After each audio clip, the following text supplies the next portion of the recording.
Thank you for standing in line. Glad you made it. Who was last in? Who's the last one in? Did the other people kind of give you the? Well, I think she was. Give you kind of the, you're like, sorry. Hi, everybody else. How are you? It's gonna happen tomorrow too. Okay. Wow. So I'm super excited. Hopefully you're excited. Hopefully we're all here for the process automation workshop, as that would be very disappointing otherwise. My name is Mary Scotton, and I'm a developer evangelist at Salesforce. And my whole job description is to make you successful. And that's what I'm hoping to do in the next hour and a half, as we're going to get through some hands-on process automation with a number of tools. And I have with me two of the engineers on the platform. So, quick introductions. Miguel.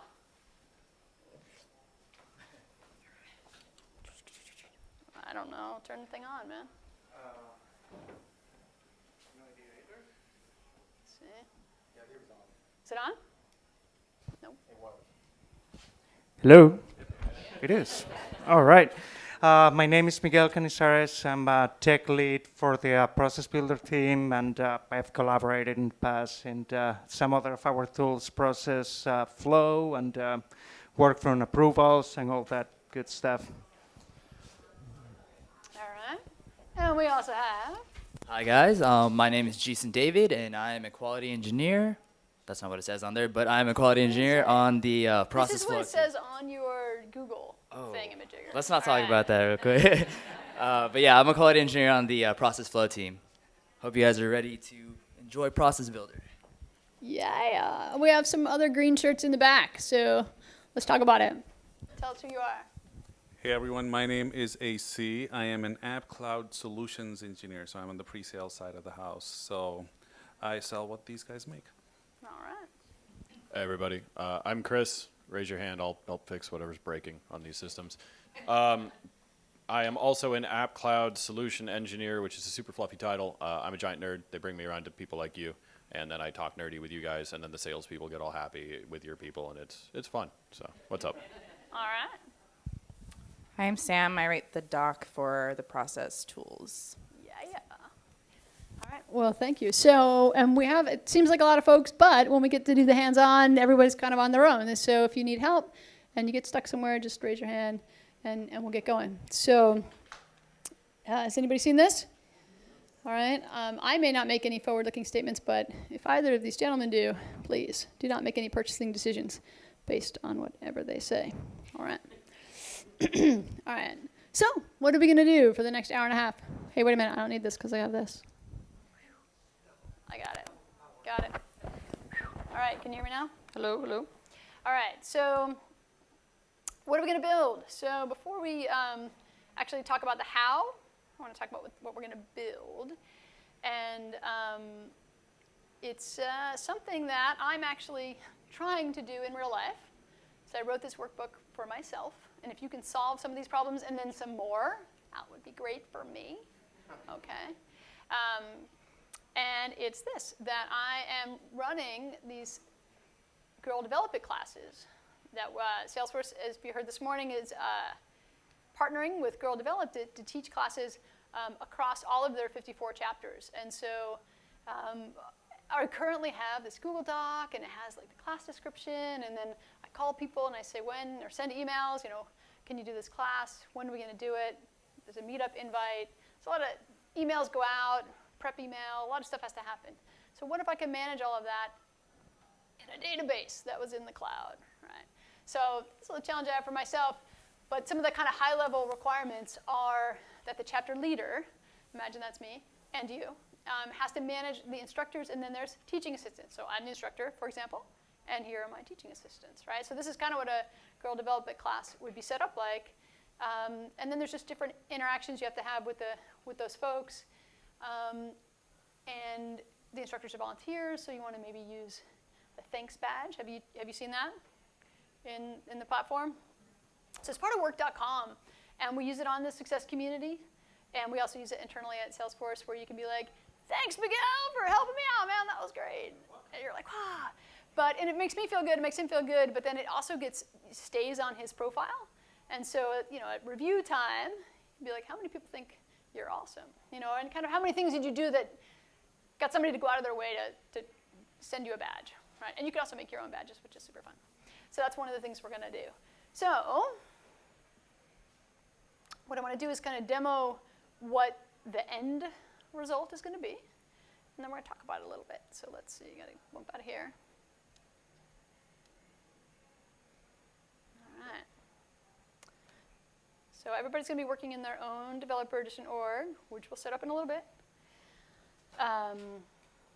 And as the chapter leader, so I want to set up a new class. And so I'm using campaigns to model that. So I say, okay, I'm going to create a new class. We'll call it the, process class. And I'm going to set it to be a developer class, because campaigns are used for a lot of different things. How many folks have used campaigns at all? Right, it's in there. It's kind of cool. It's one of the few ways you can send mass email, which is why we want to use it here. And then I'm just going to make up a date. Oh, it starts today. And then the other thing I need to do is I need to pick what chapter. In this case, it's the New York chapter. I'm from New Jersey. Okay. And then you have to pick an instructor. So this, I've already figured this part out before. And Selena is going to be the instructor. So I create the campaign. Maybe I put in a description of the class, awesome class about process automation.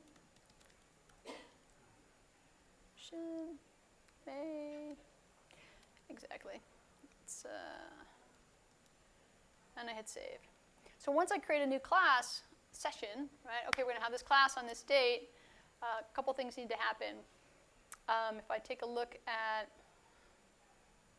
so I've got the instructor, but I want to find some teaching assistants. So I don't have those folks lined up yet. So that's kind of the first thing I need to do is make sure I have teaching assistants so we can have the class. And so I'm going to do that in two ways. And the one is,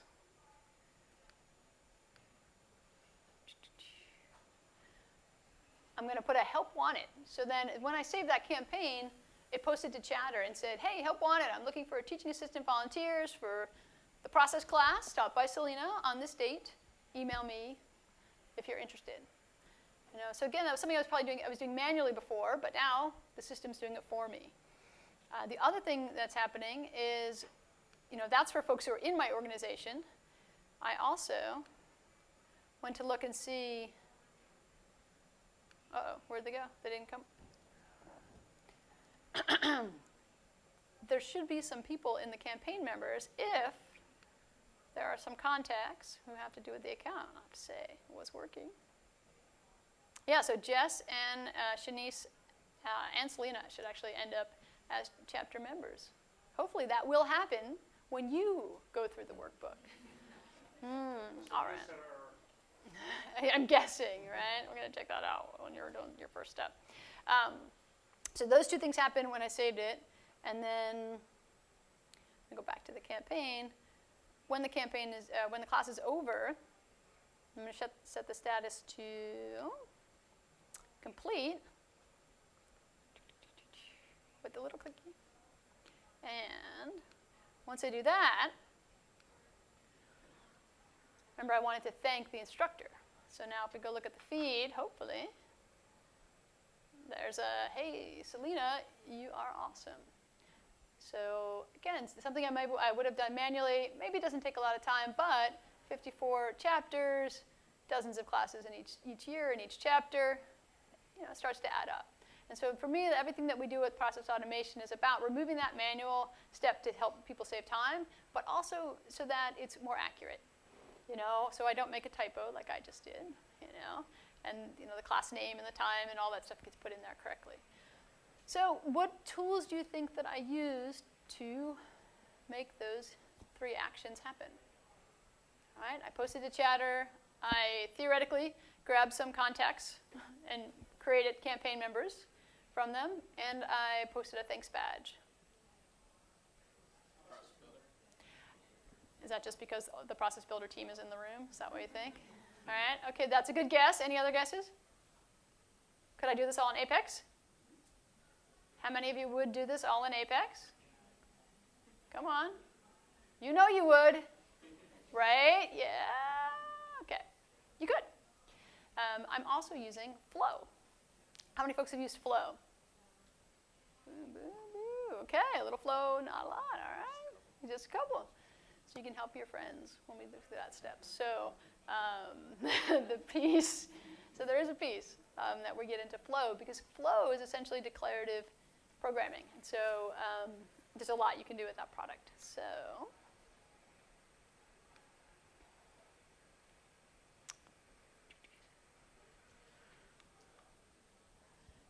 which takes us to, right, what are the tools that are available? So we talked about Process Builder, we talked about Flow, we talked about Apex,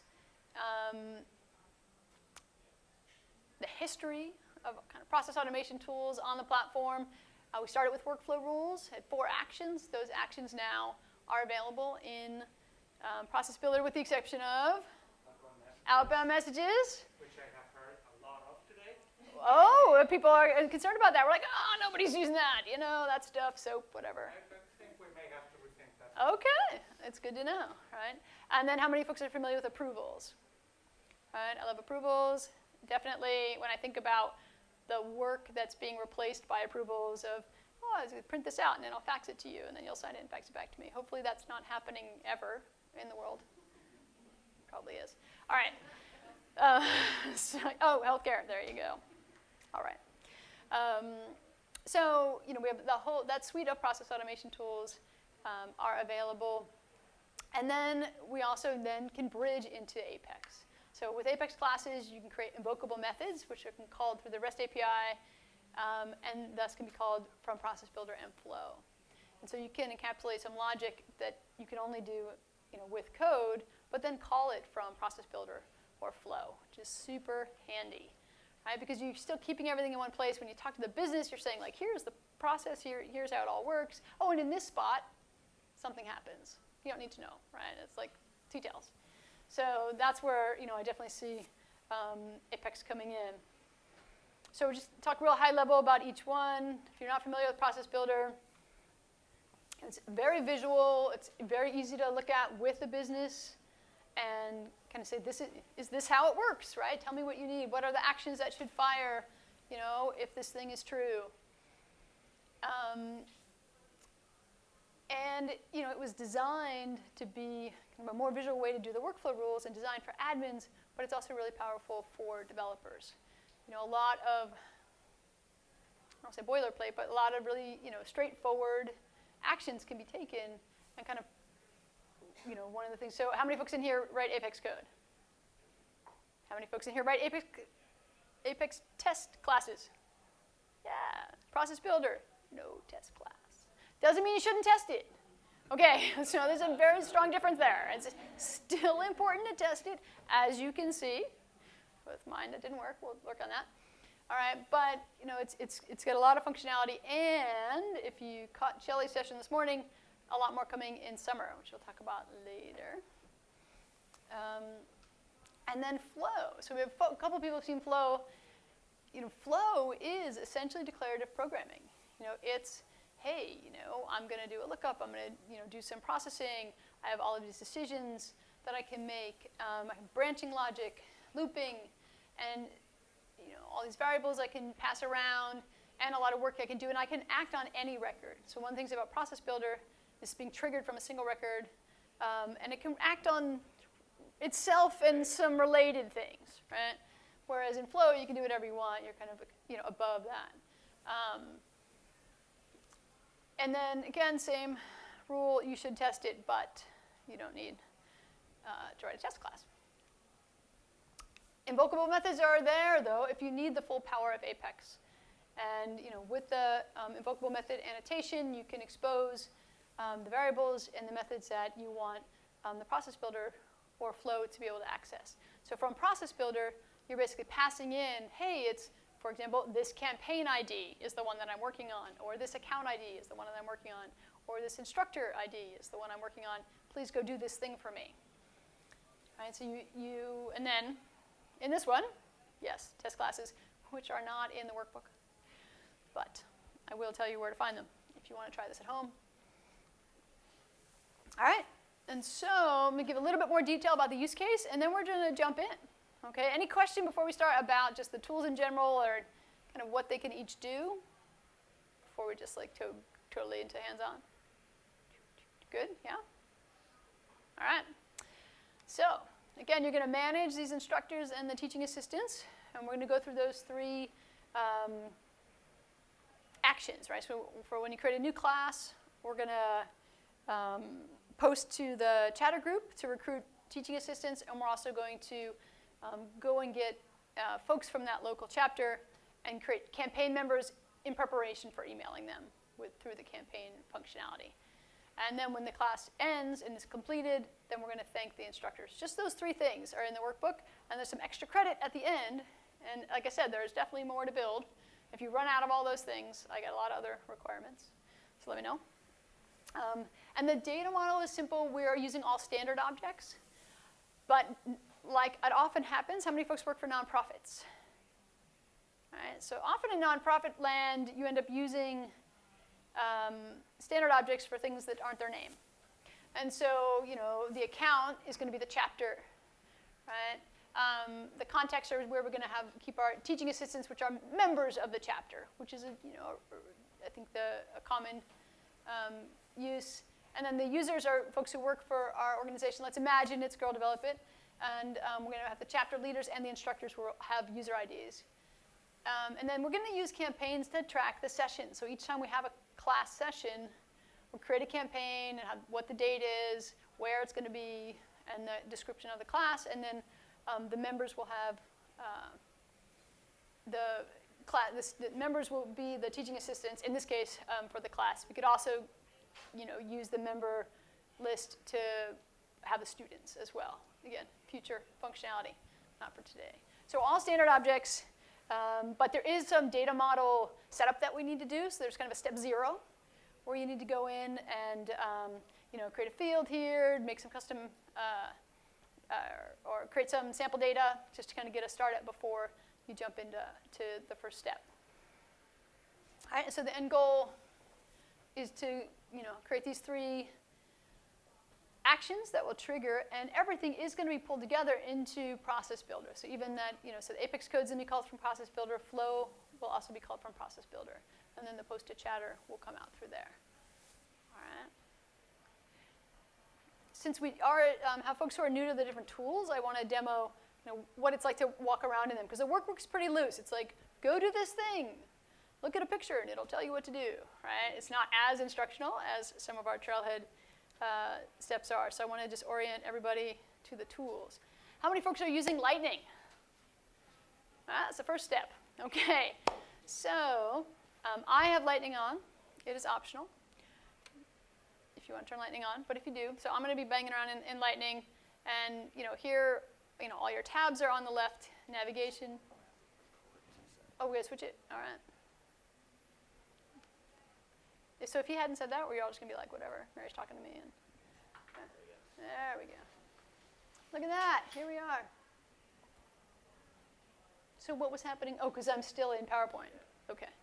So I didn't. Let's get out of there. Now it's like, where'd you go? All right.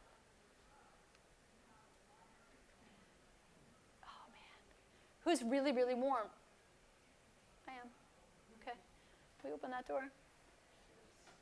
Or do something with that. There you go. All right. So I'm in Lightning. And I was saying that the left-hand nav is where all of your tabs went, basically. So if you're looking for campaigns, that's where it is. It collapses. And I always have to open it so I can remember what the little icons mean. It's me. And then you get set up through this little gear. And within setup, quick find is still your friends. So if you're looking for something, that's the easiest way to find it. The first thing, let's look for Process Builder. I always like to write Builder when I do it because then I can see all the builders. Makes me happy. All right, so I have these 2 processes. Let's look at the new, or actually, let's go and make a new one. So just kind of showing you how to get around, right? Here's my sample process. Just for the demo. And Once you come in, you have the first thing you have to do is say which object this is going to get triggered from. So in our case, it's going to be campaign. So I'll need to look for that.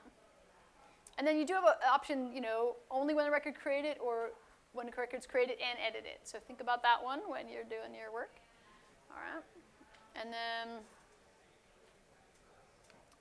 again, so things you click on in the canvas, you have properties to set on the right-hand side, and that is consistent throughout the whole UI. And here's where you say, okay, so the campaign got saved, but, is it the one I want? Now, our campaigns are going to be developer classes, but maybe there's tons of other things that are going on, marketing campaigns for Girl Develop It, right? So this is the sort of, is it a dev class, right? Step. And here's where you can set, the condition or the filter. And this is, if you're familiar with formulas, right, this is the kind of a picker for what fields are available. So you're on the campaign object, so all the fields on the campaign object are available. You can also span up, right? So anything that's a lookup from campaign, you can get to the fields that are there too as you navigate through this. All right, so in this case, we want to say, oh, well, the type is equal to dev class. All right, so that's setting up the criteria. And then here's where you click Add Action, and this is where you're going to put in all the actions that you create. And just noting that the action types are, 9 different types of things. So we are only touching on 3 of them today, but it's a lot if you want to just poke in and see what you can build, including kicking off approvals that you've built, and any quick actions, which are all those publisher actions that you've created, are actually accessible from here. So whichever type you pick, then the properties change, and you're just filling that in and going forth. And then just like everything else, once you, it's not even going to let me do it. Let's see. What's the quickest one? This one. Just want to save it. Oh, come on. All right. Just trying to show you that activate button, because that's an important thing. Post to chatter is the easiest one? All right. Hi, Mary. All right. Oh, select. Oh, for goodness sake. I'm going to post to myself. Can I post to myself? There we go.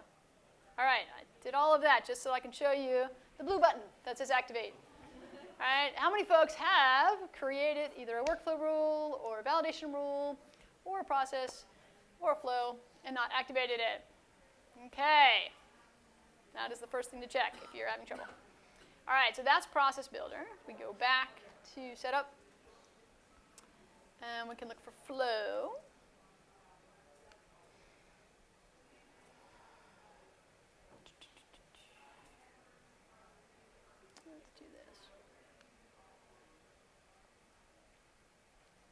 And if you haven't been in Flow, it's also visual, and same thing, there are properties for everything. And so there's the palette of elements that you can choose from, and you drag and drop them to get on the screen. Whenever you drop, it's going to pop up and say, hey, fill this stuff in. Right? And those screenshots are in the workbook. Under Resources, that's where you go to create new stuff, new variables. Again, you get in there and double-click, fill in some properties, and you've made something. And those will all show up in the Explorer. And so these are all the variables and all the bits that are going on the canvas. And so for each item in the canvas, again, you have certain properties that are set, and they all have different jobs to do. So they're, if you are a coder, they're kind of the different bits, logic that you're coding. And in this one, you're doing a lookup, and then you're looping through the results of that lookup. You're doing a lookup against contacts. You have a list of contacts, a collection of contacts. Right? You're going to loop through that collection and then map it with this assignment into campaign members, because campaign member requires contact ID. And then you're going to create the campaign member records in just this one shot. So it's kind of doing this, look up to contact, find a bunch of things, stuff them over here into campaign member. And when you add a new element to the page, well, actually, let me add.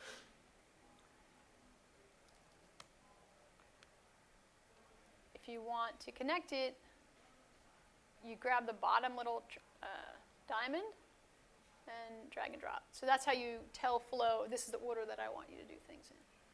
All right, so that's how you get around in there. We're not going to save that.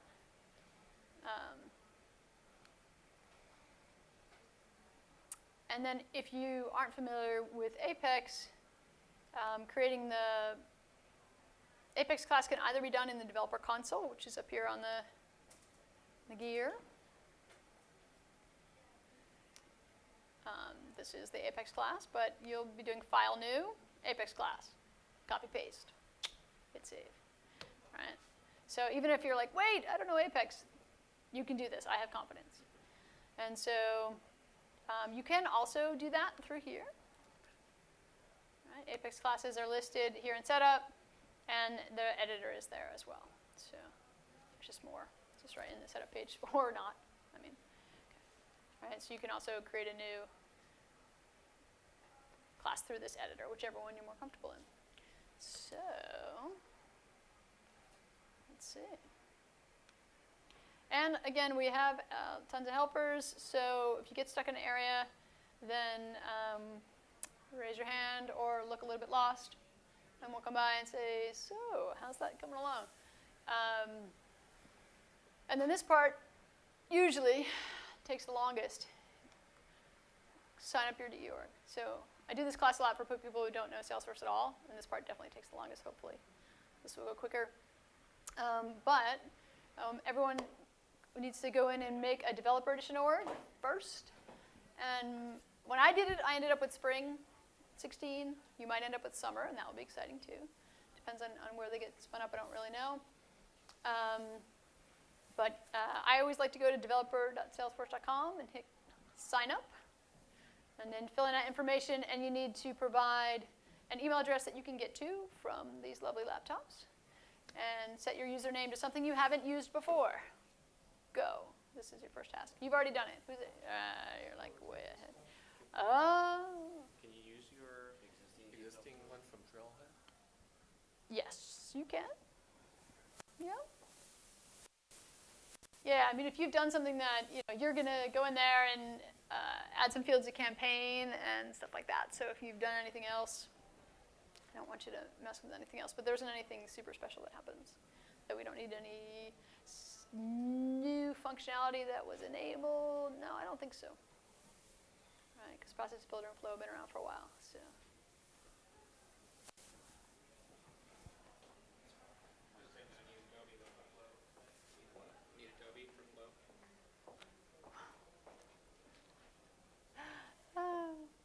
That would be amazing.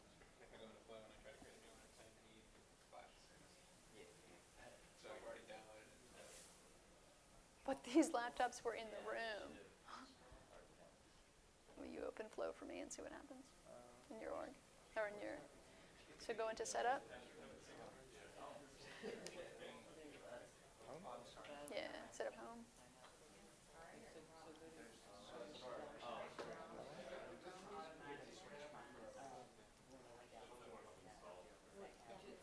And then click on Flow.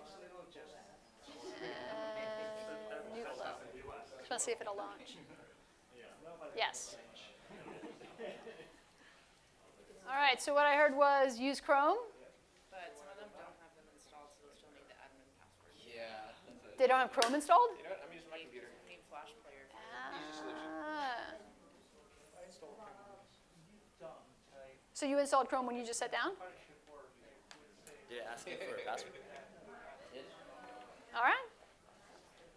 Hey, step one is install Chrome on all these laptops that we have provided for you so that we can teach a class to you. All right.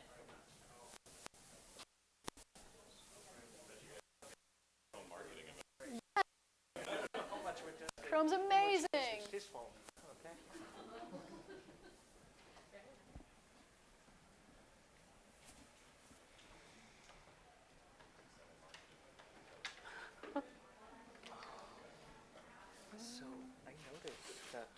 some case to the flow you were passing the actual ID when you had a handle to the whole record. Which, He helped me write the flow. He helped me write the flow. You talked to him about it. no, okay, just saying.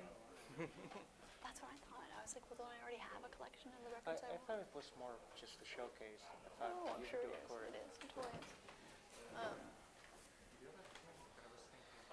That object that you were trying to create, that you could have possibly made it part of your outcome to say, does this thing already exist as another condition, and only execute if things did not exist.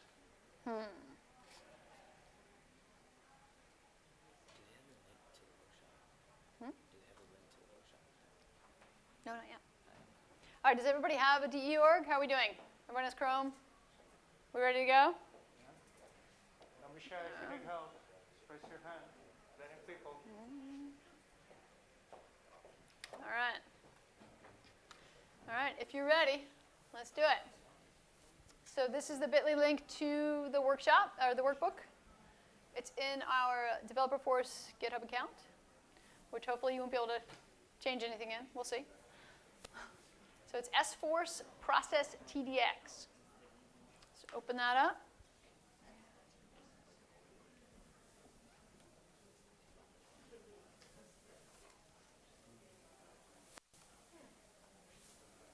Or not.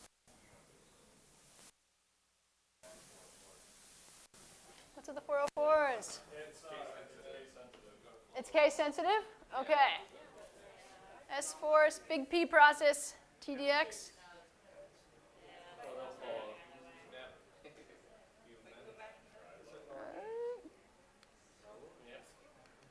I swear I tested this part.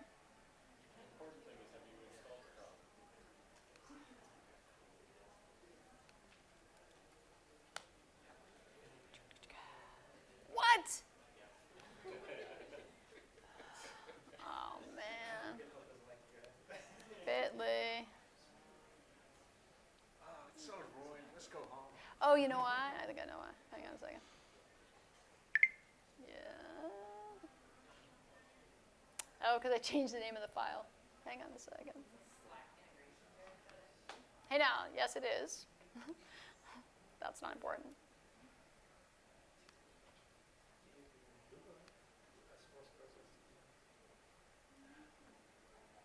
I'm excited about the, I love it. Thanks, Sarah. Thanks, Sarah. Bye.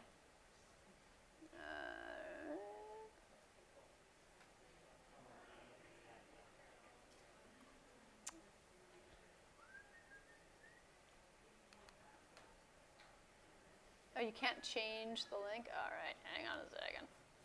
Create another link.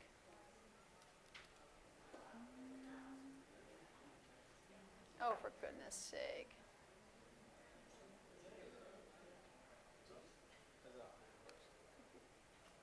Wow. So what's happening? The URL should work. Slack integration, yeah. All right.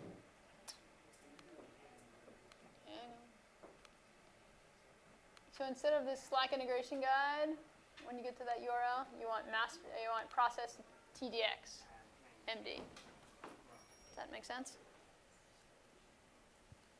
I don't know why it won't let me make another bit.ly. Sorry about that. I changed that at the last minute.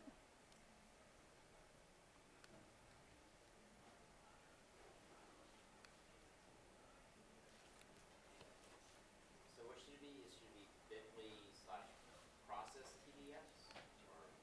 Or No, so hit the bit.ly, and then change the last part of the URL to process TDX .md.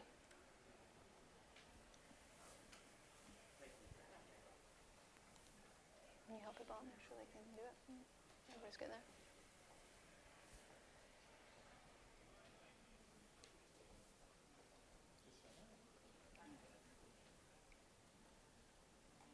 I think you're just missing the You want the .md. .md at the end? Yeah, so if you end up with a list of stuff, then you want to put the .md at the end. Can you help people so they can get all set up? Yeah. Okay.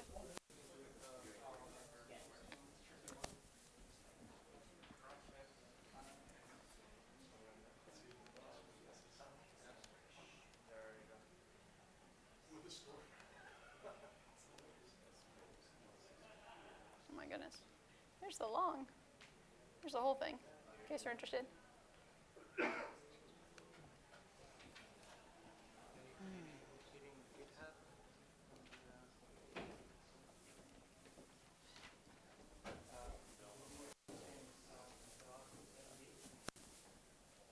I guess, is it okay if I close it?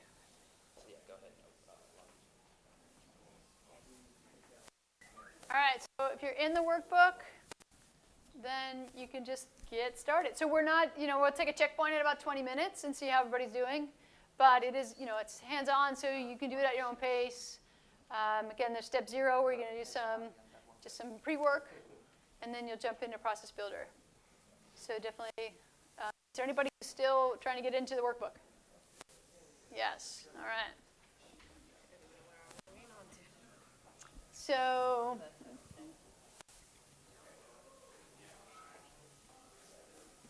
you can either type out the whole thing that's up there, or do the bit.ly and then just change the last piece, one or the other.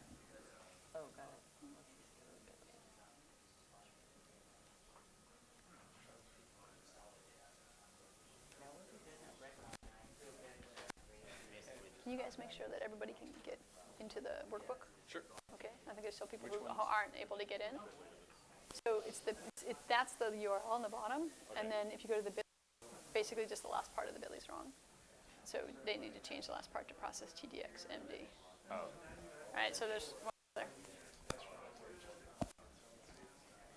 All right. How's it going? You gave up? You're gonna go to the whole URL? Perfect. All right. That's it.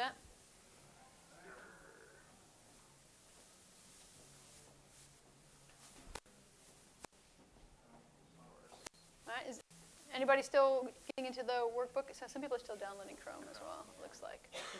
You can help out if anybody needs any help. So it looks like there was like a 10-minute delay.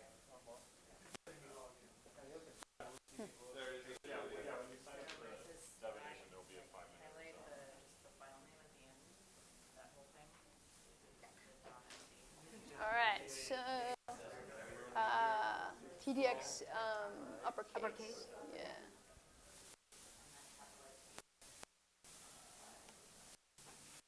Boom. All right. Thank you.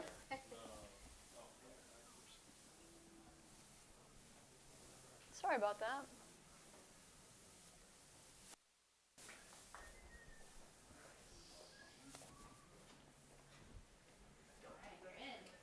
All right.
So one issue she just ran into was we actually had an account that did not have a contact associated to it yet.